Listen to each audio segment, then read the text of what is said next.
Selain BPK, sejumlah LSM dan organisasi mahasiswa juga melaporkan banyaknya aset pemerintah Provinsi Sulawesi Selatan yang belum ditertibkan.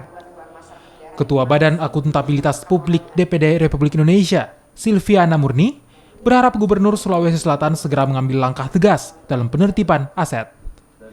Silviana menambahkan, BPK mencatat 4,5% dari seluruh laporan pemeriksaan BPK RI dari aset di Sulawesi Selatan.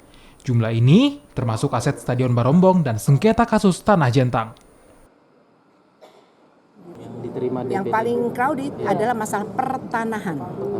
Itu banyak sekali masalah pertanahan, termasuk masalah-masalah aset dari pemerintah provinsi. Apa salah satunya? Ya. Salah satunya contohnya kalau di Sulawesi tadi sudah saya sampaikan dan Pak Gubernur sudah tahu, berikut nomor-nomornya juga sudah. Contohnya seperti di apa nama daerahnya ya? Stadion Barombong. Yes, betul. Nah, itu daerahnya. Jadi ada dua hal yang kita sampaikan kepada Pak Gubernur hari ini, yang itu dasarnya data-data kita juga sudah lengkap sekali, dan saya sampaikan bahwa contohnya ini ya. Contohnya adalah dari Aliansi Mahasiswa Pemerhati Hukum di Sulawesi, ini juga masalah pengaduan masyarakat, termasuk juga dari Lontara Sulawesi Selatan atau Lingkar Koalisi Antar Pemuda Sulawesi Selatan.